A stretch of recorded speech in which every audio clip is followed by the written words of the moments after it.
Oh, hey, I didn't see you there. Even though I set up the camera and the microphone, and there's literally absolutely no one else in this room besides me, I'm pretty oblivious. I was just updating my adventure log here. Every time I run a role-playing game, I like to take some notes. Write them down in the old book so I don't forget what happened. But hey, you can't read what's in my notebook. So let me go through some of the things that I think are important. Things that we can learn from the last game of Castle Amber. I'm going to keep this pencil in my hand. I'm going to wave it around to emphasize points. Our group are intrepid dungeon explorers. They are exploring a building. Castle Amber, Chateau d'Amberville. And they are in a garden where they were attacked by a goat man, Andre David d'Amberville, and his henchmen, which were Rakasta and Lupin. There was a big chaotic fight. They finally won at the end, expending a lot of resources. A lot of people went down, but good thing they had healers on hand to get them back up. But here's one thing that went on that I thought was interesting. Most of the time, after a battle, people are just like, give me the loot, let's move on. But this time they were taking a little more care. Are these people awake?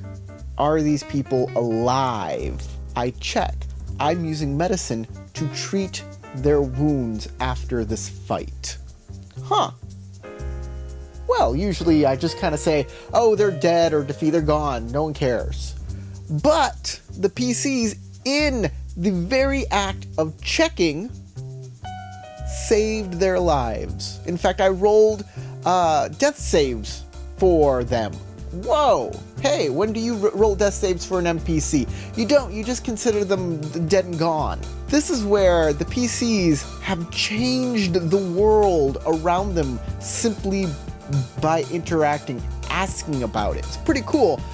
There's an entire RPG surrounding this. It's called Dungeon World, where if you want to find a secret door, you can, even if there wasn't one there to begin with. I don't know. I haven't checked out this game much. I only heard the people over at Extra Credits talk about it, so maybe I should check that out. Maybe you should check it out. I don't know.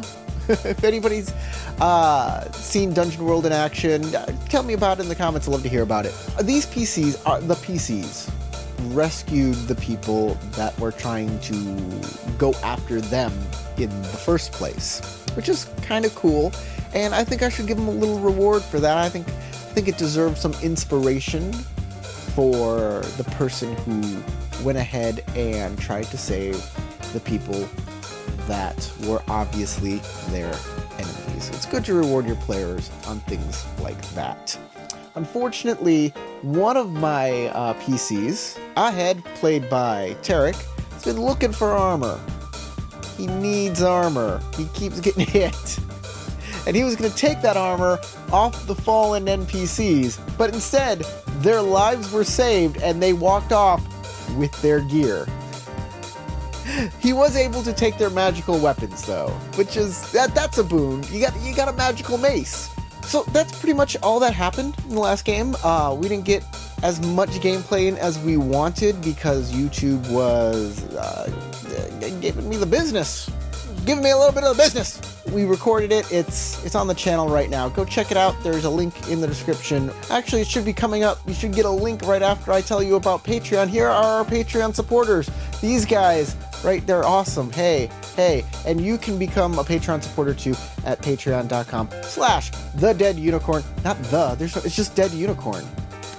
And there you can become a night level. This guy, he's night. That guy right there, just my night level dude. And he gets a special RPG supplement adventure thing once a month, every month. You should do it too. This month is A Night at the Inn, written by the great Howard Teal, who has helped me out on this channel so many times. You should check it out. You should get it. It's worth the money. So go do that, and I'll see you for our next game every Tuesday, hopefully, YouTube willing. I'll see you later. Goodbye.